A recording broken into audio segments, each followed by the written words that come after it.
কারণে ছাত্র সমাজ মাননীয় সরকার বাহাদুরের কাছে যে আবদার করেছে, যে দাবি জানিয়েছে, বাংলাদেশ সরকার সে দাবি মেনে নিয়েছে।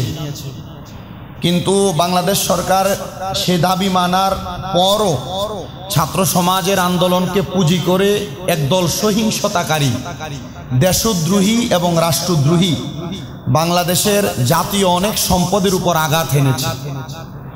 আমরা তাদের জন্য হেদায়েত কামনা করব না, কারণ যারা দেশের দুশ্মন তারা জনগণের দুশ্মন, যারা জনগণের দুশ্মন তারা স্বয়ং আল্লাহ তাআলার দুশ্মন। আপনি দেখেন বাংলাদেশের সেতু ভবন, বিভিন্ন জাতীয় সম্পদগুলোর উপর এমনভাবে আঘাত এনেছে, কোটি কোটি টাকার ক্ষতি হয়েছে। এই ক্ষতি কিন্তু যারা আগুন দিয়েছে, যারা লুটপাট করেছে তাদের হয় নাই, দেশের হয়েছে, ঠিক না?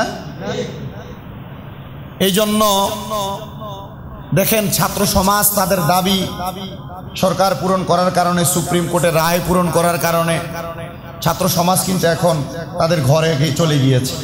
কিন্তু দেশের উপর, দেশের যে ক্ষতিটা করছে, এই ক্ষতি কি আপনি চাইলেও আগামী 1, 1.5, 2 বছর 5 বছরই কি পূরণ করা সম্ভব? কখনোই সম্ভব না। এই জন্য আমরা এতটুক আল্লাহ তাআলার কাছে দয়া কামনা করব যে মহান রাব্বে কারীম এই দেশের ক্ষতি যারা করেছে, হেদায়েত নয়, আল্লাহ তাআলা যেন তাদেরকে চাক্ষুষ ক্ষতি দেয়। কেন? কারণ মানুষ সাবলীর সুন্দরভাবে চলাফেরা করতেছিল, মানুষের সুন্দর চলাফেরার পথে যারা বাধাগ্রস্ত করেছে, আল্লাহ তাআলাদেরকে, আল্লাহ তাআলার উত্তম ফয়সালাকারী, আল্লাহু খায়রুল মাকিরিন, আল্লাহ তাআলা বান্দাদের প্রতি যেমন দয়া করবেন বান্দারা তেমন দয়ায় গ্রহণ করবেন। তা আজকের মূল যে সাবজেক্ট সন্ত্রাস এবং বিশৃঙ্খলা, আল্লাহ তাআলা কোরআনুল কারীমের মধ্যে সূরা আরাফের 56 নম্বর আয়াত আল্লাহ বলছেন, লা তুফসিদু ফিল আরদি বাদা ইসলাহিহা ওয়াদউহু খাউফান ওয়া তামাআ। আল্লাহ তাআলা বলছেন যে দুনিয়াতে শান্তি স্থাপনের পর সেখানে বিপর্যয়, সন্ত্রাস সৃষ্টি করো না। কেন? আল্লাহ তাআলা নিজেই বলছেন, ওয়াদউহু খাউফান ওয়া তামাআ, আর তোমরা আল্লাহকে ভয় এবং আশার সাথে ডাকো। কেন? ইন্না রাহমাতাল্লাহি করিবুম মিনাল মুহসিনিন, আল্লাহর অনুগ্রহ সৎকর্ম পরায়ণদের নিকটবর্তী। তো আল্লাহ তাআলা এই আয়াতে কারিমার মধ্যে 3টা অংশ বান্দাকে বোঝানোর জন্য ভাগ করে দিয়েছেন। 1 নাম্বার আল্লাহ নিজেই ঘোষণা করেছেন, লা তুফসিদু ফিল আরদি, তোমরা জমিনের ভিতরে ফাসাদ সৃষ্টি করো না, বাদা ইসলাহিহা, যখন জমিন সুন্দরভাবে চলাফেরা করে, যখন জমিনের মানুষ ভালোভাবে চলাফেরা করে, এই জায়গার মধ্যে তোমরা কোনো বিপর্যয়, সন্ত্রাসী কার্যকাণ্ড পরিচালনা করো না। কেন? আল্লাহ তাআলা বলছেন পরবর্তীতে, ওয়াদউহু খাউফান ওয়া তামাআ, ভয়ের সাথে এবং আশার সাথে আল্লাহকে ডাকো। তার মানে দুনিয়ার সব বিপর্যয় দূরে রেখে, একদিকে রেখে, যখন কোনো মানুষ ভয়ের সাথে আল্লাহ তাআলাকে ডাকে এবং আশার সাথে ডাকে, ভয় হলো যে আমি একটা গুনার কাজ করলে আল্লাহ দেখবে, একটা সমাজে, রাষ্ট্রে, দেশে বিশৃঙ্খলা সৃষ্টি করলে আল্লাহ দেখবে, এই জন্য আমার অন্তরে ভয় কাজ করে, আল্লাহ আমি এমন বিশৃঙ্খলা করব না, সন্ত্রাস করব না, মানুষে মানুষে ঝগড়া ফাসাদ, মারামারি, দ্বন্দ্ব, কাটাকাটি করব না। এবং বলা হয়েছে আশার সাথে ডাকো, এবং এতটুকু অন্তরে আশা রাখা যে আল্লাহ দুনিয়াতে আমি মারামারি করি নাই, সন্ত্রাসবাদী করি নাই, বিপর্যয়, বিপদগ্রস্ততা মানুষকে ফেলি নাই। আল্লাহ আমি জানি আপনি আমাকে উত্তম ভাবে কোন সম্পদ, উত্তম ভাবে আমার যা চাহিদা আপনি পূরণ করবেন। যখন আপনি এভাবে আশার সাথে আল্লাহকে ডাকবেন, আল্লাহ বলছেন ইন্না রাহমাতাল্লাহি করিবুম মিনাল মুহসিনিন, আল্লাহর অনুগ্রহ সৎকর্ম পরায়ণদের নিকটবর্তী। যারা বিশৃঙ্খলা করে না, যারা সমাজে ফিতনা ফাসাদ তৈরি করে না, যারা সন্ত্রাসবাদী করে না, যারা মানুষের উপর অত্যাচার অনাচার করে না, আল্লাহ তাআলা এই সৎকর্ম পরায়ণ ব্যক্তিদের কাছে আল্লাহ তাআলা রহমত রাখেন। আল্লাহ কেন? আল্লাহ তাআলা বলেন এই ব্যক্তি দুনিয়ার জমিনে বাজে কাজ করে নাই, সন্ত্রাসবাদ করে নাই, অসৎকর্ম করে নাই, মানুষের প্রতি সদাচরণ করেছে, মানুষের প্রতি আলাদা একটা অনুভূতি দেখিয়েছে, দেখানোর কারণে তার দ্বারা আরেকটা নফস, আরেকটা ইনসান, আরেকজন মানব জাতি কল্যাণে সাধিত হয়েছে। আর এই কল্যাণে সাধিত হওয়ার কারণে আমি আল্লাহ তার প্রতি রাজি হয়েছি, খুশি হয়েছি। আর আমি আল্লাহ যার প্রতি রাজি এবং খুশি হই তার কাছে আমি আল্লাহর অঢেল রহমত, অসংখ্য রহমত দ্বারা ভরপুর করে দেই। এই জন্য তোমরা যারা সৎকর্ম পরায়ণ করে তাদের কাছে যাও, তাদের নিকটবর্তী হও। এই জন্য সমাজ বলেন, এটা এলাকার নাম দৌলতপুর, এই সমাজের মধ্যে যারা ঝগড়া ফাসাদ করে, সন্ত্রাসবাদ করে, মানুষে মানুষে মারামারি দ্বন্দ্ব করে, আবার এমন কিছু জাতি আছে যারা দ্বন্দ্ব করে না, দ্বন্দ্ব লাগায়, আছে না? দ্বন্দ্ব করে না, দ্বন্দ্ব লাগায়। দূর থেকে এইজন আরেকজনের মাঝে বিভিন্ন কথার মাধ্যমে দ্বন্দ্ব একসাথে করে দেয়, আবার সেই সমাধান করতে যায়। আমরা আল্লাহ তাআলার কাছে সেই কামনা করব, আল্লাহ আপনার যেই সৎকর্ম পরায়ণকারী বান্দা আছে, যারা সমাজে বিশৃঙ্খলা করে না, সন্ত্রাসবাদী করে না, খারাপ কর্ম করে না, আল্লাহ আপনি আমাদেরকে তাদের সম্মুখীন করেন বা তাদের সাথে আমাদেরকে একসাথে চলার তৌফিক দান করেন। আর যারা অসৎ ব্যক্তি তাদের থেকে আমাদেরকে দূরে রাখেন। আল্লাহ তাআলা কবুল করেন, জোরে পড়েন আমিন। তো যেহেতু বিশৃঙ্খলা এবং সন্ত্রাসের পরিণাম আল্লাহর হাবিব সাল্লাল্লাহু আলাইহি ওয়াসাল্লামার প্যারা উম্মতে মুহাম্মাদির মুহাক্কিক আলেমে দ্বীন, ওনারা এভাবে ঘোষণা করছে, যারা মুমিন বান্দা তাদের জন্য ঘোষণা করছেন, আন্নাল ইসলামা দীনুল আমিন ওয়াল খায়র, যে ইসলাম হলো শান্তি এবং মঙ্গল কামনাকারী। কেন? ওয়ান নাসিহাতি ইয়াদউন নাস, মানুষকে এমন দিকে ডাকা, ইলাল বিররি ওয়াস সালাহ, কল্যাণের দিকে, মঙ্গলের দিকে ডাকা। ইসলামের মূল ধারাবাহিক কাজ কোন দিকে ডাকা? কল্যাণের দিকে ডাকা, ভালোর দিকে ডাকা। কেন? ওয়ায়ামনাউ আনিল ফিতনাতি ওয়াল ফাসাদি ওয়াল ইরহাবি লিআন্নাহা আমালুন কবিহাতুন। যাহা বিশৃঙ্খলা করা, ফাসাদ করা, সন্ত্রাস সৃষ্টি করা, এই ইসলাম এগুলাকে নিষেধ করছে। ইসলাম কি করছে?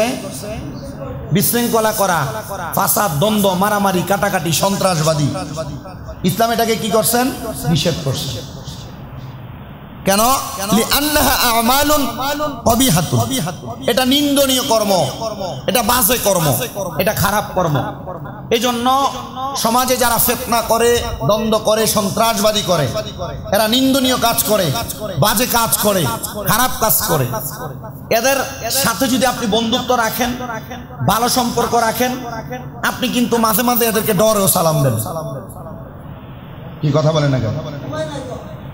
আপনি ডর এদেরকে সালাম দেন। যারা সন্ত্রাসবাদ, যারা মানুষকে অত্যাচার করে, ফিতনা ফাসাদ করে, আপনি কিভাবে সালাম দেন? ধর আপনি জানেন সে ফিতনা করে, জানেন মানুষকে মারধর করে, জানেন সে ফিতনা ফাসাদের সাথে লিপ্ত, আপনি এদের সাথে ভালো সম্পর্ক। আল্লাহ তাআলা এদের থেকে আমাদেরকে হেফাজত দান করুন। ওয়ালা আলাকাতু বাইনাল ইরহাবি ওয়াল ইসলাম কাল আলাকাতি বাইনান নূরি ওয়াজ জুলুম মিনাল হাইসু তাদআদ। ইসলাম সন্ত্রাসের মাঝে আলো অন্ধকারের ন্যায় পরস্পর বিপরীত সম্পর্ক। ইসলামের সাথে সন্ত্রাসের সাথে আলো এবং অন্ধকারের যে একটা শত্রুতা আছে, আলো আর অন্ধকারের শত্রুতা আছে না নাই? কারণ যেখানে অন্ধকার থাকবে আলো আসলে কি আর অন্ধকার থাকবো? ঠিক ঠিক অন্ধকারের শত্রু যেমন আলো, আলো আসলে অন্ধকার দূরীভূত হয়ে যায়, ঠিক ইসলামের সাথে সন্ত্রাসের শত্রুতা এটা। যারা সন্ত্রাসবাদ, যারা ফিতনা ফাসাদ করে, তাদের জায়গা ইসলামে নাই, তাদের সাথে ইসলামের কোনো সম্পর্ক, যদিও তারা মুসলমান দাবি করে। আসে পরবর্তীতে বলা হচ্ছে ফালাই ইউমকিনু আন ইয়াজতামিয়া ফি মাকানিন ওয়াহিদিন আবাদা। তাই এই দুইটা কখনো একত্র হতে পারে না। ইসলাম এবং সন্ত্রাসবাদ কখনো একত্র হবে না। কেউ যদি বলে আমি মুসলমান, আমি নামাজি, সে কখনো সন্ত্রাসী কোনো কর্মকাণ্ড করতে পারে না। আর যদি সন্ত্রাসী, ফিতনা ফাসাদ, কোনো দ্বন্দ্ব, মানুষের প্রতি বিপর্যয়, মানুষের প্রতি ফিতনা ফাসাদের কোনো কর্ম করে, তাহলে মনে করবেন সে মুসলমান দাবি করে সত্য, কিন্তু আসলে সে মিথ্যাবাদী। ঠিক আছে না? লিআন্নাল ইরহাবা হুয়া জাসরুন নাসি ওয়া তাখওয়িফুহুম বুগিয়াতাল হুসুলি আলা শাইইল মাতলুব। কেননা সন্ত্রাস হলো লক্ষ্যবস্তু অর্জন করার জন্য মানুষকে ধমক দেওয়া, ভয় দেখানো। যেমন আপনার দৌলতপুর এলাকায় চকবাজার থেকে এসে কোনো মানুষ জায়গা কিনলো 2 ঘন্টা, মিষ্টি খাওয়ার নামে, কিসের নামে? নাস্তার টাকার নামে এলাকার এমন কিছু সন্তান বলেন, ছেলে বলেন, তাদের কাছে যায় আবদার খাটায়া, ধমকের মাধ্যমে বলেন আর হুমকির মাধ্যমে বলেন, কিছু অর্থ আদায় করে নেওয়া। এটা সন্ত্রাস। এটা কি সন্ত্রাস? আপনি মনে করেন খালি একজনকে জবাই করে দিলে সন্ত্রাসী নাকি? না, খালি একজনকে জবাই করে দিলে সন্ত্রাস না। একটা মানুষের কাছ থেকে জুলুম করে ধমক হুমকির মাধ্যমে কোনো কিছু আদায় করে নেওয়া সন্ত্রাসী। তো আল্লাহ তাআলা জানেন সমাজে এগুলো হবে। রাসূল সাল্লাল্লাহু আলাইহি সাল্লাম জানতেন সমাজে এমন কিছু হবে, এজন্য তাদের জন্য আল্লাহ তাআলা যন্ত্রণাদায়ক শাস্তি রাখছেন। কি রাখছেন? শুনুন। ও আকিবাতুল মুফতিনিনা ওয়াল মুরহিবিনা খাতিরাতুন ফিদ দুনিয়া ওয়াল আখিরা। বিশৃঙ্খলা এবং সন্ত্রাস সৃষ্টিকারীদের জন্য রয়েছে দুনিয়া ও আখিরাতের ভয়াবহ পরিণতি। শুধু তাই নয়, ওয়ালাহুম লানাতু ফিদ দারাইন। তাদের জন্য রয়েছে উভয় জগতে লানত এবং বঞ্চনা। দেখবেন যারা সন্ত্রাসী বানা করে, ফিতনা ফাসাদ করে, ঝগড়া ফাসাদ করে, সমাজে বিশৃঙ্খলা সৃষ্টি করে, তারা দেখবেন মরণের আগে হিয়াল কুত্তার মতো মারা যায়। এটির মরণ আর ভালোভাবে হয় না, ঠিক না? এটির মরণ ভালোভাবে হয় না। এর যার সাথে মনে করেন এর শক্তি থাকা অবস্থায় সন্ত্রাসী করছে, এর সাথে জোরাজুরি করছে, এর শক্তি কমার পর তার বিরোধী পার্টি অথবা তার বিরোধী দলীয় কেউ তারে মারে। কি কথা কন না কেন? ঠিক আছে না?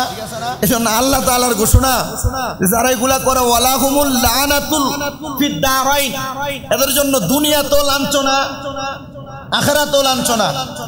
দুনিয়াতে তো এদেরকে ধিক্কার দেয় মানুষ, যদিও উপরে উপরে সালাম দেয়, সালাম দিয়ে পিছনে গেলে তারা গালি দেয়। এই কথা কন না কেন? আপনি যদিও ডরে তারে সালাম দেন, পিছনে গেলে তার 14 গোষ্ঠীর গালাগালি করেন। কারণ কি? কারণ সে মানুষকে জুলুম করে, আপনি জানেন। এখন সালাম না দিলে হে আপনার প্রতি অসৎ আচরণ করে। ঠিক আছে না? তো মানুষ ভয়ে শ্রদ্ধা করে। তা আসলে এটা শ্রদ্ধা না, সালামের মাধ্যমে শান্তি। সালাম শব্দের অর্থ কি? শান্তি না? এই সালাম তার প্রতি শান্তি না, আল্লাহর কসম এই সালাম তার জন্য গজব হিসেবে যায়। আপনি ভয়ে সালাম দেন না। সালাম হচ্ছে আন্তরিকতার মাধ্যম, সালাম হচ্ছে একাগ্রতার মাধ্যম, সালাম হচ্ছে শালীনতার মাধ্যম। এখন আপনি তো তার ডরে সালাম দিচ্ছেন, আন্তরিকতার জন্য দেন নাই, শালীনতার জন্য দেন নাই। এই ডরে সালাম দেওয়ার কারণে কি হবে? তার প্রতি এটা শান্তি হিসেবে যাবে না, এটা গজব হিসেবে যাবে। আল্লাহ তাআলা বুঝার তৌফিক দান করুন। আচ্ছা, তো তাদের জন্য আখিরাতে লাঞ্ছনা আছে। এই জন্য তাদেরকে আল্লাহ তাআলা উপদেশ দেয় কি শোনেন, ফালাইহিমুল ইবরাতু ওয়াত তাফাক্কুরুল আইনা ফিরআউনা। যারা সন্ত্রাসীবাদী করে, যারা ফিতনা ফাসাদ করে, দ্বন্দ্ব করে, সমাজে বিশৃঙ্খলা সৃষ্টি করে, তাদেরকে উপদেশ দিয়ে বুঝাইতেছে, এই যারা ফিতনা ফাসাদ করো, সন্ত্রাসবাদী করো, তোমরা কি আইনা ফেরাউন, ফেরাউনের দিকে চাইতে পারো না? যারা সন্ত্রাসী করে, ফিতনা ফাসাদ করে, তাদেরকে কি বলতেছে? তোমরা কি ফেরাউনের দিকে চাইতে পারো না? কেন বলতেছে? শুধু তাই না, ওয়াইনা হামানুন, তোমরা হামানের দিকে চাইতে পারো না?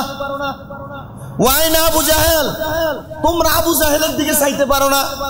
কেন? বলে ফেরাউন সন্ত্রাসবাদী করত, মানুষকে জবরদস্ত করে মানুষের সম্পদ ছিনিয়ে নিয়ে ফেরাউনের অন্তর্গত করে তাদেরকে পরিচালনা করত।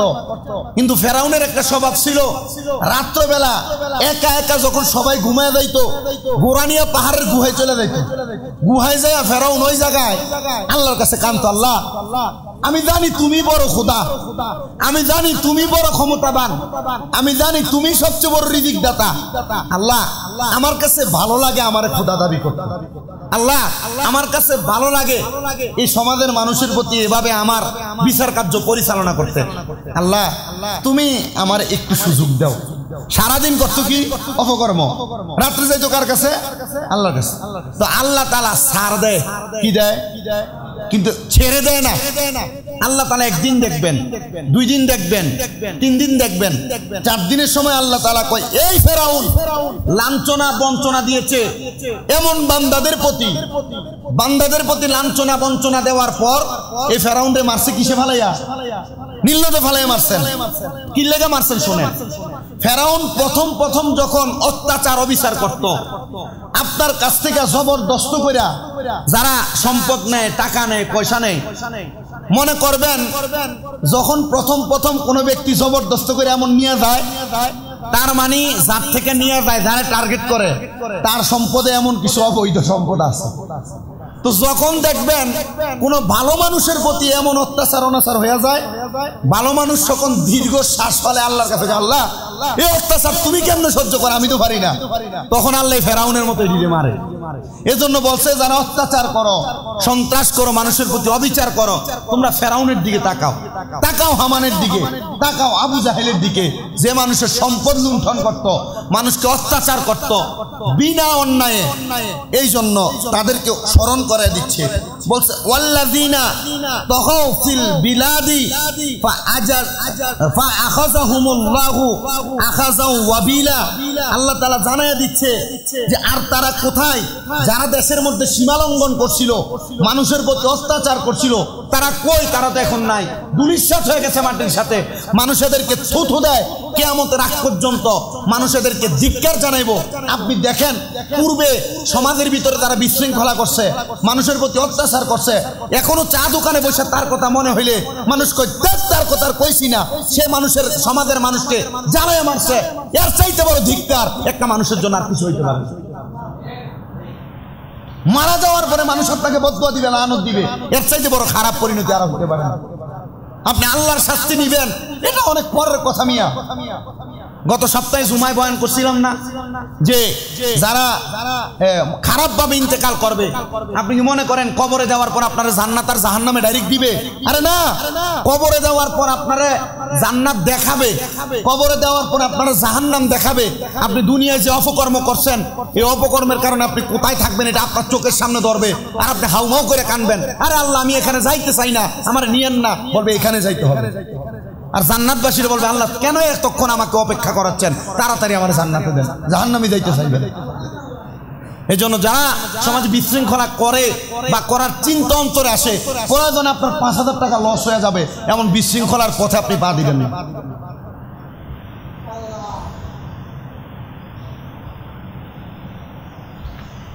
এই জন্য আল্লাহ তাআলা বলেন وتعاونوا على البر والتقوى ولا تعاونوا على الإثم والعدوان।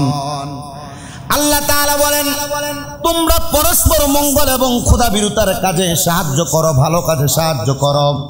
যে কাজে মানুষ আল্লাহ তাআলার প্রতি ভয় করে এমন কাজে সহযোগিতা করো। যেই কাজে একজন আরেকজনের উপকার সাধন হয় এই কাজের মধ্যে তোমরা মানুষকে সহযোগিতা করো। আল্লাহ তাআলা বলছেন ওয়ালা তাআওয়ানু আলাল ইসমি ওয়াল উদওয়ান, অন্যায় সীমা লঙ্ঘনের কাজের মধ্যে তোমরা অন্যকে সাহায্য করবে না। মানুষের প্রতি অবিচার হয় এমন কাজে সাহায্য করবে না, অত্যাচার হয় এমন কাজে সাহায্য করবে না। এই আয়াতে কারিমার তাফসীর করছেন আল্লামা জালালউদ্দিন সুয়ুতী রাহমাতুল্লাহ আলাইহি। উনি বলতেছেন সমাজের মধ্যে যেই মানুষগুলো অন্যায়ভাবে কোনো মানুষকে ফাঁসানোর জন্য মিথ্যা সাক্ষী প্রদান করে, এই আয়াতে কারিমা দ্বারা তাদেরকে ইঙ্গিত করা হয়েছে তোমরা কখনো মিথ্যা সাক্ষী দ্বারা একজন আর একজনকে বিচারের কার্যের মধ্যে ফালাইবা না, তোমরা মানুষকে খারাপ কর্মকাণ্ডের মধ্যে ফালাইবা না। এটা আমার আল্লাহ তাআলার ঘোষণা। যারা অস্বীকার করবে তারা বেঈমান, মুনাফিক, কাফের। এবার আপনারা বলেন আল্লাহ তাআলার আইনের অনুযায়ী আমাদের চলাফেরা করার দরকার আছে না নাই? আল্লাহ তাআলা কোরআনুল কারীমে আবার বলতেছেন ইন্নামা জাযাউল লাযীনা ইউহারিবুনাল্লাহা ওয়া রাসূলাহু ওয়া ইয়াসআউনা ফিল আরদি ফাসাদান আন ইউকাত্তালু আও ইউসাল্লাবু আও তুকাত্তাআ আইদিহিম ওয়া আরজুলুহুম মিন খিলাফ। আল্লাহ তাআলা ঘোষণা করেছে মিন খিলাফি আও ইউনফাউ মিনাল আরদ। আল্লাহ তাআলা ঘোষণা করেছে হে দুনিয়ার বান্দার দলেরা, যারা আল্লাহ ও তার রাসূলের বিরুদ্ধে যুদ্ধ করে পৃথিবীতে সন্ত্রাস করে করে বেড়ায়, তাদের শাস্তি হচ্ছে আল্লাহ তাদেরকে হত্যা করা হবে, তাদেরকে হত্যা করা হবে। যদি বাংলাদেশের সমাজের মধ্যে পূর্বে যেমন ভাবে সৌদি আরবে কোনো মানুষ যুদ্ধ করলে, সন্ত্রাস কাজ করলে, খারাপ কর্মকাণ্ড করলে চাক্ষুষ মানুষের সামনে তার হাতগুলা পাগুলা কেটে দেওয়া হইতো, যদি ইসলামী সমাজ কায়েম থাকতো, আল্লাহর কসম যদি দুনিয়ার জমিনে কেউ সন্ত্রাস করে বেড়ায় তাহলে ওই নিয়ম নীতি অনুযায়ী এটার কাজ হইতো, তারা সমাজের মানুষের সামনে আইনা ডাইরেক্ট কতল করা হইতো। আপনি তাকায় দেখেন যে সন্ত্রাসবাদীরা সন্ত্রাস করে, মানুষের প্রতি জুলুম করে, মানুষের প্রতি অত্যাচার করে, সমাজের মধ্যে বিশৃঙ্খলা করে বেড়ায়, এদেরকে যদি বাইতুল মুকাররম বাংলাদেশের জাতীয় মসজিদের সামনে এমন 10-5টারে ধরে যদি ডাইরেক্ট ফাঁসি দেওয়া হইতো, আল্লাহর কসম ভয়ে ডরে কেউ সন্ত্রাসী করতো না, মাদক কারবারি করতো না, খারাপ কর্মকাণ্ড করতো না। এজন্য ইসলামের শাস্তিটা যদি আপনি মাইনা নিতেন, ইসলামের আইনটা যদি আপনি মাইনা নিতেন, আল্লাহর কসম সমাজের মধ্যে বিশৃঙ্খলা দূর করা মাত্র 5-6 মাস 1 বছরের ব্যাপার। এবার আপনারা বলেন ইসলামী নিয়ম নীতি অনুযায়ী সমাজ পরিচালনা করলে আমাদের লাভ না লস? অবশ্যই লাভ। এই জন্য আল্লাহ তাআলা শুধু এই ঘোষণা করেন নাই, বলা হচ্ছে তাদেরকে শুলির মধ্যে চড়াইবা, তাদের হাত পা বিপরীত দিক থেকে কেটে দিবা, এদের শাস্তি হলো তাদেরকে দেশ থেকে বহিষ্কার করবা। এটাই হলো তাদের দুনিয়ার লাঞ্ছনা, এদের জন্য পরকালের মধ্যে অনেক শাস্তি। রালিকা লাহুম খিজিয়ুম ফিদ দুনিয়া ওয়া লাহুম ফিল আখিরাতি আযাবুন আযীম। আল্লাহ তাআলা ঘোষণা করছেন এদের দুনিয়ার শাস্তি হলো 1 নাম্বার এদেরকে এরা যখন সন্ত্রাস করে বিশৃঙ্খলা সমাজের মধ্যে ফাসাদ তৈরি করে তাদেরকে হত্যা করা। 2 নাম্বার এদেরকে ছুরির মধ্যে সরানো, ছুরির মধ্যে মানে যেমন ভাবে হাতগুলা বাইন্দা এদেরকে গলাটার মধ্যে ফাঁসির মতো লাগায়া এদেরকে মানুষ দূর থেকে পাথর নিক্ষেপ করে আঘাত করে করে মারবে। আর 3 নাম্বার শাস্তি হলো এদের হাত পাগুলা কাইটা দেওয়া, যারা সমাজের মধ্যে বিশৃঙ্খলা করে। এটা তো আপনি করবেন না, এটা বাংলাদেশের বিচার কার্য পরিচালনা থেকে করবে। যদি পরিপূর্ণ ইসলামী আইন মোতাবেক পরিচালনা হইতো, আল্লাহর কসম সমাজের মধ্যে বিশৃঙ্খলাকারীরা এমন শাস্তি পাইতো। তবে যদিও বাংলাদেশের মধ্যে নয়, অন্য কোন দেশের মধ্যে এমন কোন আইন চালু নাই সমাজের মানুষ এতটুকু মনে রাখবেন, দুনিয়ার লাঞ্ছনা দুনিয়ার বঞ্চনা যদি সমাজের মানুষ এমন সন্ত্রাসী করার কারণে না পায়, বিশৃঙ্খলা করার কারণে না পায়, তাহলে আল্লাহ তাআলা এদের জন্য রাখছেন কঠোর শাস্তি। কেমন শাস্তি? আপনি একজনকে একবার হত্যা করেছেন, একজনের প্রতি একবার জুলুম করেছেন, পুরা কিয়ামতকে পুরা হাসরবাসীর সামনে আপনাকে এমনভাবে বেয়াজ্জতি করা হবে, একবার না দুইবার না হাজার হাজার বার আপনাকে বেয়াজ্জত করা হবে, আপনাকে অসম্মান করা হবে। বান্দা তখন আপনি সহ্য করতে পারবেন না। বান্দা একবার হত্যা করেছেন, আপনাকে বারবার হত্যা করা হবে, আপনার গলার মধ্যে তরবারি চালানো হবে, আবার আপনার গলাটাকে জোড়া লাগানো হবে, কষ্টের পরে কষ্ট, কষ্টের পর কষ্ট দেওয়া হবে। এবার আপনারা বলেন, এমন কষ্ট থেকে বাঁচার জন্য সমাজে বিশৃঙ্খলা, সমাজে সন্ত্রাসবাদী, সমাজে খারাপ কর্মকাণ্ড থেকে আমাদের সবাইকে বেঁচে থাকার দরকার আছে না নাই? আল্লাহ তাআলা শুধু তাই বলেন নাই, কোরআনুল কারীমের আয়াতে কারীমের মাধ্যমে আল্লাহ তাআলা আরো জানিয়ে দিয়েছেন। সূরা মাইদার 32 নম্বর আয়াতের অনুবাদের মাধ্যমে আল্লাহ তাআলা বান্দাদেরকে জানিয়ে দেয়, বান্দার দলেরা, এটা হলো দুনিয়ার ওই বান্দার দলেরা, কেউ কাউকে ব্যক্তি হত্যার বদলা পৃথিবীতে বিশৃঙ্খলা সৃষ্টির অপরাধ ভিত্তিতে হত্যা করলো। মানে একজন মানুষকে মারার পর কেউ যদি আরেকজন মানুষকে মারার জন্য প্রস্তুতি গ্রহণ করে অথবা মারে, আল্লাহ তাআলার কোরআন ঘোষণা করতেছে, শোনো, এমন বিশৃঙ্খলা থেকে তোমরা বেঁচে থাকবা। সেই জন্য সকল মানুষকে হত্যা করলো, মানে কেউ যদি একজন মানুষকে মারে, সারা পৃথিবীর মানুষকে মারলে যে গুনাহ হবে তার আমলনামায় সেই গুনাহ হবে। এজন্য আল্লাহ তাআলা ঘোষণা করেছে, কেউ যদি একজন মানুষকে হত্যার বদলে হত্যা করে, তাহলে সে একজনকে মানে নাই, সারা পৃথিবীর মানুষকে মারলো। আর যে ব্যক্তি একটি প্রাণকে জীবিত রাখলো, সে যেন সকল মানুষকে জীবিত রাখলো, আল্লাহ তাআলা তার জন্য তাকে উত্তম প্রতিদান দান করবে। মুসলমান ইমানদারের দলেরা শোনেন, এই আয়াতে কারিমের উপর ভিত্তি করে বাংলাদেশের জমিনের মধ্যে যে আইন চলতেছে, একজন মানুষকে হত্যার বদলে এখন আর ফাঁসির কার্য হয় না, এখন চলতেছে যাবজ্জীবন কারাদণ্ড। এই আয়াতের উপর ভিত্তি করে, বুঝতে পারছেন? মারে না, এখন কি দিয়ে দেয়? যাবজ্জীবন। কারণ তারা মারলে, সে একজনকে মারলো, তারও যদি মারা হয় তো সমস্ত জাতিকে মারা হবে। এই জন্য এ কোরআনের আইন বাস্তবায়ন কইরা এখন আর তারে মারা হচ্ছে না, তারা যাবজ্জীবন দিয়ে দেওয়া হচ্ছে। সে জেলখানায় পয়সা মরবো, দুনিয়ার আলো বাতাস সে বুক করবে না, কিন্তু ওই জায়গার ভিতরে যে শাস্তি বুক করে মারা যাবে, তার শাস্তি কিন্তু এটা শেষ না, তার শাস্তি কবরে আছে না নাই? যন্ত্রণাদায়ক শাস্তি। তো এটা কঠোর শাস্তি আল্লাহ কি দিবেন এটা আল্লাহ ভালো জানেন। শুধু তাই নয়, এবার কোরআনুল কারীমের আরেকটা আয়াতে কারিমা সূরা নিসার 93 নম্বর আয়াতের অনুবাদ, যেই ব্যক্তি কোনো মুমিন ব্যক্তিকে জেনে বুঝে হত্যা করবে, তার শাস্তি হলো 1 নম্বর জাহান্নাম, সে তার মধ্যে চিরস্থায়ী হয়ে থাকবে। আল্লাহ তার প্রতি রাগ হন, তাকে লানত দেন, অভিশাপ প্রদান করেন, আর তার জন্য রেখেছেন কঠোর শাস্তি। হযরত ইবনে ওমর রাদিয়াল্লাহু তাআলা হাদিস বর্ণনা করে, যে ব্যক্তি মানুষের প্রতি দয়া করে না, আল্লাহ তাআলা তার প্রতি দয়া করে না। এজন্য আপনার সমাজে কেউ অন্যায় করলো, ফাসাদ করলো, এটাকে আপনি দয়ার নজরে দেখা তার ফাসাদরা ভুলটা যেভাবে শুধরে দেওয়া হয়, বর্তমান সমাজে ভুল করার পরে তারা শুধরে দিলে, সুযোগ দিলে এটা বেশি করে করে না? একটা ভুল করছে, তারা যদি বিচারের মানুষ, সমাজের মানুষকে আরেকটা সুযোগ দেয়, এটা বেশি করে করে। আগে করতো প্রকাশ্য, এখন গোপনে গোপনে বেশি বেশি করে। এজন্য আল্লাহর হাবিব পরবর্তী হাদিসে মুবারাকার মধ্যে বলছেন, যে হাদিস মিশকাতুল মাসাবির 255 নম্বর পৃষ্ঠার মধ্যে নবীজি সাল্লাল্লাহু আলাইহি ওয়াসাল্লাম বলেছেন, যে ব্যক্তি সন্ত্রাস করে, লুটতরাজ করে, ডাকাতি করে, এই 3টা কাজ যারা করে, সে নবীজি বলতেছেন আমাদের দলভুক্ত না। সে যদিও মুসলমান, প্রথম বলছি, সে যদিও মুসলমান দাবি করে, এ মুসলমান না, এই ইসলামের দলভুক্ত না, মুসলমান ইসলাম ধর্মের দলভুক্ত না। নবীজি বলছেন শুধু তাই নয়, যে ব্যক্তি কোন অত্যাচারীকে অত্যাচারী হিসেবে জানার পরে, ওই যে পুংনা সাঙ্গার লোকের সম্পর্ক যারা রাখেন, আপনি চিন্তা করেন অত্যাচারী, অত্যাচার করে মানুষের প্রতি। আল্লাহ নবী কইতেছে, কেউ যদি কোনো ব্যক্তিকে অত্যাচারীকে অত্যাচারী জানা সত্ত্বেও নিজেকে শক্তিশালী করার জন্য তার সাথে চললো, মুসলমান মনোযোগ দেন, নিজেকে শক্তিশালী করার জন্য তার সাথে চললো, আল্লাহর নবী কয় সে ইসলাম থেকে খারিজ, ইসলাম থেকে বাহির হয়ে গেল। নবী কয় শুধু তাই নয়, যে ব্যক্তি মুসলিম রাষ্ট্রে বসবাসকারী কোনো অমুসলিম নাগরিককে হত্যা করে, সে জান্নাতের সুগন্ধ পাবে না। বাংলাদেশে হিন্দু আছে, খ্রিস্টান আছে, বৌদ্ধ আছে, বিভিন্ন জাতিগোষ্ঠীর মানুষ আছে। আল্লাহর নবীজি ইসলাম ধর্মের শিক্ষা জানাইয়া দেয়, মুসলমান কান্ট্রি বাংলাদেশে মুসলমান কম না বেশি? সব জাতির চাইতে মুসলমান বেশি। বলতেছে, যেই ব্যক্তি মুসলিম রাষ্ট্রে বসবাসকারী কোনো অমুসলিম নাগরিককে হত্যা করলো, সে জান্নাতের সুঘ্রাণও পাবে না। এজন্য আমরা যারা মুসলমান, আমাদের দেশে হিন্দু বাস করে তাদের সঙ্গে ঝগড়া নয়, ফাসাদ নয়, মারামারি নয়। খ্রিস্টান বাস করে তাদের সঙ্গে ঝগড়া নয়, মারামারি নয়, ফাসাদ নয়। আমাদের দেশে অন্য অনেক ধর্মের মানুষ বাস করে, তাদের সঙ্গে হিংসা নয়, মারামারি নয়, দ্বন্দ্ব নয়, ফাসাদ নয়। কারণ এদের সাথে মারামারি, দ্বন্দ্ব, ফাসাদ, এদেরকে যদি মারেন আপনি, তাহলে আপনি কোনোদিন জান্নাতে সুগ্রাণ পাবেন না। বলো হুজুর আমাদের প্রতি অত্যাচার করে, খারাপ আচরণ করে। না না না, অত্যাচার খারাপ আচরণ না, এদের সঙ্গে আপনি সমঝোতা করলে আপনি সুন্দরভাবে চলতে পারবেন। গত 2 সপ্তাহ আগে চকবাজারে আলবাইক একটা ছোট্ট একটা কনফেকশনারি দোকানে আমি বসছি। এক হিন্দু মানুষ, গায়ের মধ্যে জামা কাপড় নাই, অনেক বড় পেট, আমার সামনে এসে কয় আমি কিন্তু আপনাকে দেখি, কেন? আপনার মুনাজাত শুনি, আপনার ওয়াজ শুনি। আমি জিজ্ঞাসা করলাম আপনি তো হিন্দু। বলছে আমার ধর্ম আলাদা হতে পারে, কিন্তু আপনার কথাগুলো আমার ভালো লাগে, ভালো লাগতেই পারে। এই টাইমে আরেকজন বলতেছে তো ভালো লাগলে ইসলাম ধর্ম গ্রহণ করেন না।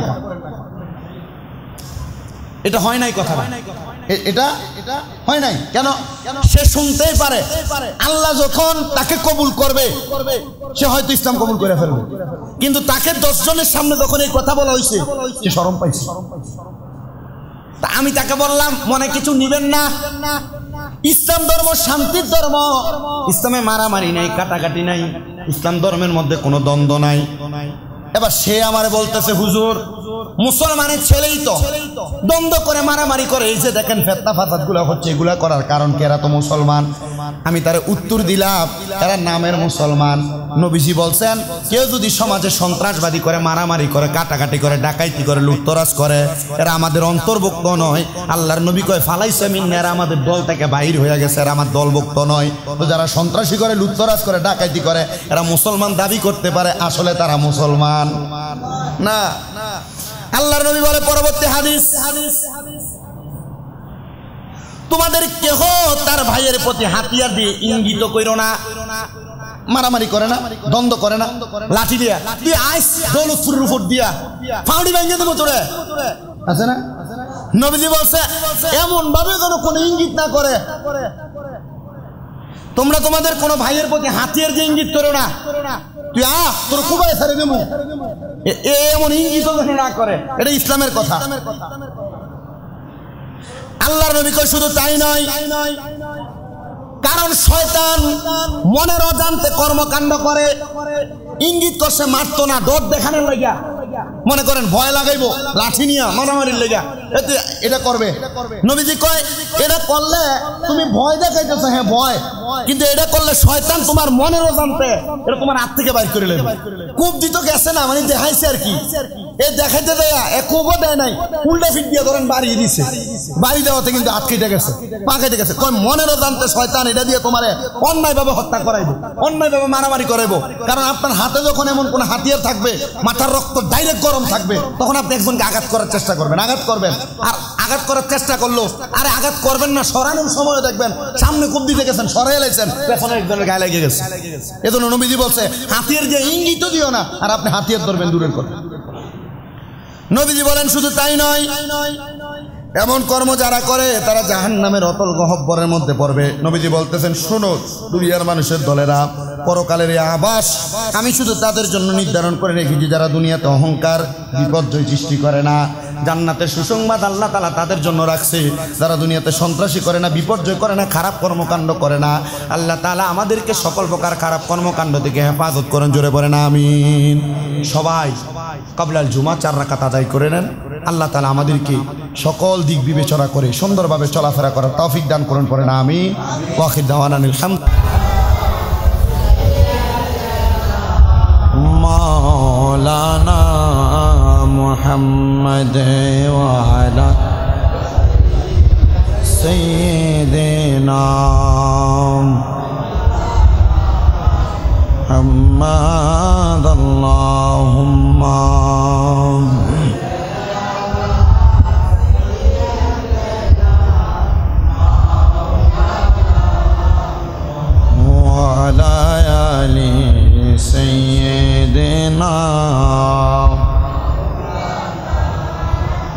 खुदा जान कैसी है ये मेजबानी,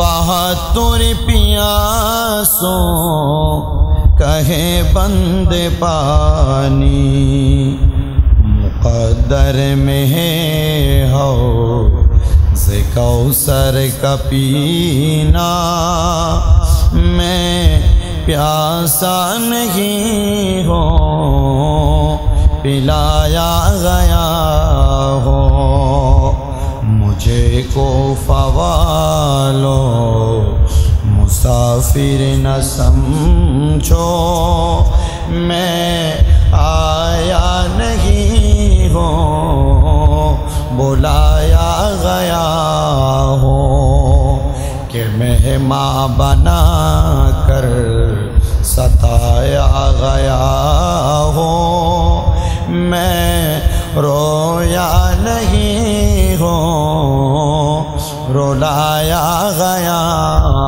हो झुका था जो सरवर गाहे खुदा में वही सर कलन हो गया करबला में शहादत की मंजिल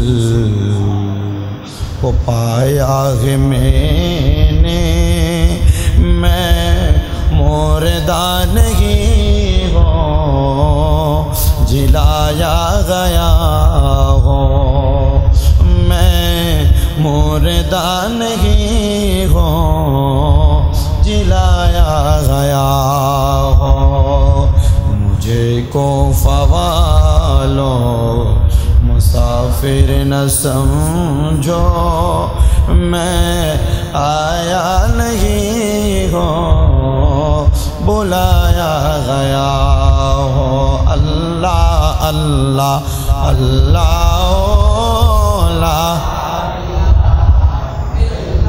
ओ अल्लाह अल्लाह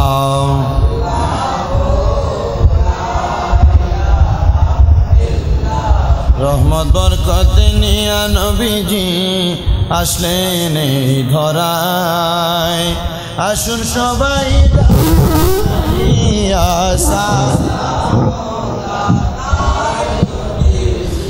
আল্লাহ আল্লাহ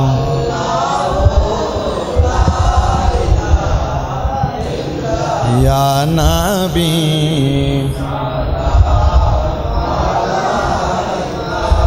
ইয়া রাসূল या हबीब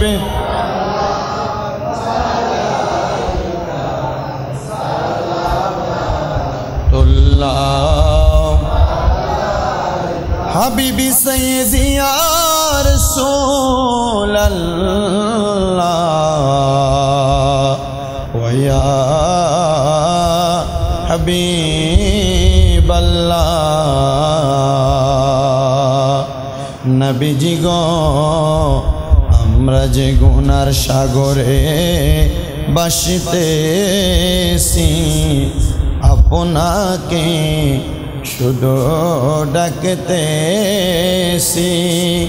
দেখা দেন মায়ার নবীজি দেখিতে পাগল যে আজিয়া নবী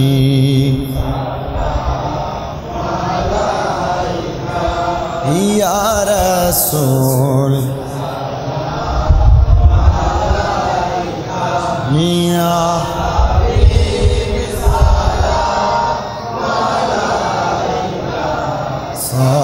सलावत या पाक पंजतन लाखों सलाम या पाक या हसन शाह हुसैन लाखों या हसन शाह हुसैन কারবালার কুরবানি স্মরণ কর রামঘরে সকলে আসসালামাই নূরে চশমে আম্বিয়া আসসালামাই শাহে আউলিয়া شبت تجا بجماله حسنت جميع خصاله صلوا عليه وعليه اللهم آمين اللهم آمين الحمد لله رب العالمين الصلاة والسلام على رسوله الكريم बना दो मेरे सीने को मदीना निकालो ये बाहर गम से ये सफीना मबूदो ও দয়াল আল্লাহ মায়ার নজর করে তাকিয়ে দেখেন আজকে ইয়াউমুল জুমার দিনে মুহররমুল হারাম সম্মানিত মুহররম মাসের তৃতীয় জুমা আদায় করে এই দৌলতপুর জামে মসজিদের সম্মানিত আমার মুসল্লি ভাই বাবারা পর্দার অন্তরালে আমার কত মা বোনেরা মুনাজাতে হাত বাড়ায় দোয়া চায় আল্লাহ প্রত্যেকের মুনাজাত তুমি কবুল মঞ্জুর করে নাও মনিব আমরা যারা হাত বাড়াইলাম আমাদের প্রত্যেকের মুনাজাতের হাদিয়া সোনার মদিনায় সবুজ গম্বুজের নিচে সোনালী রওজা পাকে আমার দয়াল নবীর দরবারে কবুল মঞ্জুর করে নাও নবীর যত সাহাবায়ে কেরাম তাবিন তাবিন খুলাফায়ে রাশিদিন আইয়ামে মুস্তাকিদিন আইয়ামে মাসাজিদিন খুলাফায়ে রাশিদিন সলফে সালেহিন নুজাওয়ানু কাবা আব্দুল্লাহ খসহ সারা বিশ্বের নাসে কানাতে যত হক্কানি রব্বানি পীর মাশায়েখ আছে প্রত্যেকের আরওয়া পাকে আপনি আল্লাহ কবুল আর মঞ্জুর করে নেন আল্লাহ যারা বেঁচে আছে হায়াতে তয়বা নসিব করেন আল্লাহ প্রত্যেকের কামাই রুজির মধ্যে ব্যবসা বাণিজ্য চাকরি বাকরিতে বরকত দান করেন যারা পড়ালেখা করে বিদ্যা বুদ্ধি বাড়িয়ে দেন মানে সম্মান ইজ্জতে জিন্দেগি নসিব করে দেন আমাদের প্রত্যেক ঈমানে আমলে জিন্দেগি নসিব করেন আল্লাহ বিশেষ করে আজকের মুনাজাতের মধ্যে অনেকে হাত বাড়িয়েছে যাদের জগতের মধ্যে মা নাই অনেকে হাত বাড়িয়েছে যাদের জগতের মধ্যে বাবা নাই এমন অনেক এতিম আছে মাও নাই বাবাও নাই জনমের এতিম রে আল্লাহ পর্দার অন্তরালে কত মা বোনেরা আমার জন্য বাবার জন্য দোয়া চায় আল্লাহ জানি না কার মনে কি আশা কত দুঃখ কত বেদনা মা হারায়া বাবা হারায়া লইয়া যাত না গুলা দুনিয়ার জমিনে মুনাজাতে দোয়া চায় আল্লাহ যাদের মা বাবা কবরে আম্মা আব্বার কবর না জাতের ফয়সালা করে দাও যাদের মা বাবা বেঁচে আছে হায়াতে তয়বা নসিব করো আম্মা আব্বারে আল্লাহ খেদমত করার মতো তৌফিক দান করে দাও আল্লাহ অনেকে অসুস্থ আছে দোয়া চাই প্রত্যেককে শেফে আদলা কামেলা নসিব করো বিশেষ করে মোহাম্মদ জাবেদ ভাই কারেন্টে শর্ট খেয়ে অনেক অসুস্থ আছেন দোয়া চাইছেন আল্লাহ আমার জাবেদ ভাইকে শেফে আদলা কামেলা নসিব করো দেশ বিদেশের অনেকে দোয়া চায় অনেক প্রবাসীরা দোয়া চায় আল্লাহ প্রত্যেক প্রবাসীদের মনের নেক আশাগুলা পূরণ করো বিশেষ করে এই দৌলতপুর জামে মসজিদের মধ্যে যারা টাকা দিয়া পয়সা দিয়া শ্রম দিয়া বুদ্ধি দিয়া পরামর্শ দিয়া সুন্দর করে মাসে মাসে সহযোগিতা করে সপ্তাহে দান করে প্রত্যেকের দানগুলা তুমি আল্লাহর দরবারে কবুল মঞ্জুর করে নাও রব্বুল আলামিন আল্লাহ ফরিয়াদ তোমার দরবারে আল্লাহ আমরা গুনাহগার মানুষ তোমার দরবারে হাত বাড়িয়েছি আল্লাহ রব্বে কারীম আমাদের মরণের আগে আমাদেরকে মক্কা মদিনা দেখাইয়েন মক্কা মদিনা না দেখে মরণের ডাক দিয়েন না যারা দেখেছে তাদেরকে বারবার তাওয়াফে বাইতুল্লাহ জিয়ারতে রওজা রাসূলুল্লাহ নসিব করায়া আখিরি জবানে মধুর কালেমা পড়ায়া দিয়েন লা ইলাহা ইল্লাল্লাহু মুহাম্মাদুর রাসূলুল্লাহ সাল্লাল্লাহু আলাইহি